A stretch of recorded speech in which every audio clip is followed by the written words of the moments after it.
Ano sa Tagalog ang uplok? Patay na, di na matanaw.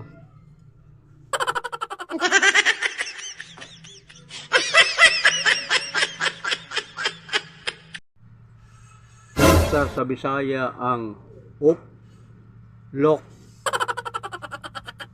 Patay na, dili na makitaan.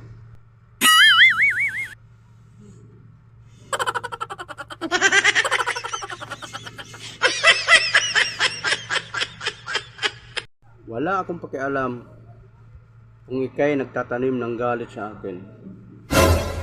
Kahit mag-garden ka pa. Ang problema, wala kang ang bakuran. Garden pa kaya?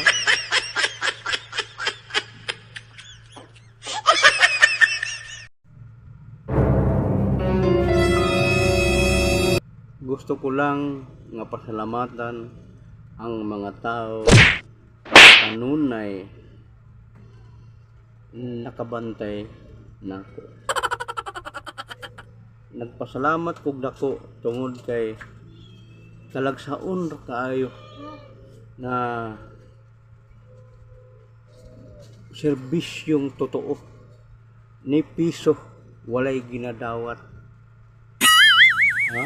Ginabubuton kinasing-kasing nga pagbantay sa matag adlaw, no? Bisag walay ginadawat nga sweldo gikan nako. Busa dako kay akong pasalamat ninyo, no? Ug tungod nako nahimo mong mga reporter, no? Mao nang ginaistoryahan ko karon kanunay. Oh no! Nagpasalamat pud ko. Kay tungod na ako, nahimo mong CCTV. Oh no! Broadcaster. No? Nagkagsalamat ninyong tanan. Tungod sa ninyo, nahimo kong usa ka ginaistoryahan karon. Dili na ako kalimutan ang tanan.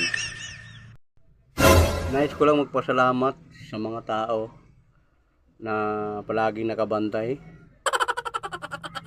sa akin kahit wala silang tinatanggap na sahod na nagmula sa akin. Nagpapasalamat ako sapagkat mahirap po magserbisyo na walang bayad. So yung mga tao na laging nakabantay sa akin, lubos po ako nagpapasalamat sa inyo, no? At saka yung lagi nyo akong binobroadcast, no? Lagi nyo akong binobroadcast sa ibang tao. Kaya pinag-uusapan na ako. Salamat ako sa inyo na nang dahil sa akin ay naging reporter kayo, no? Kaya pasalamatan ko kayo. At saka yung pasalamat din ako sa yung CCTV backlight, no? Yung CCTV na araw-araw naglalakad. Walang ibang tinitingnan, walang ibang tinututukan kundi ako. Kapal mo Salamat sa inyong lahat, no? Lubos ako nagpapasalamat sapagkat yung bihira lang po na ganyang serbisyo na libre lang yung kusang loob, no? Na walang tinatanggap ni singkong guling. Nagpapasalamat po ako sa inyo. Kaya hindi ko kayo makakalimutan. Iyaltok. Kapag dato mosamot o kadato.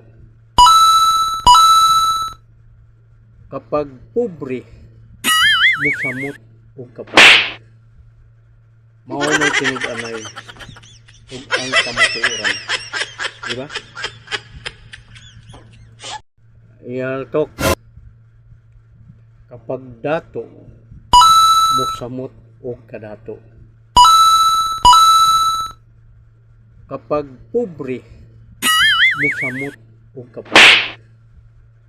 Mao na tinud-anay ug ang kamatuoran. Diba?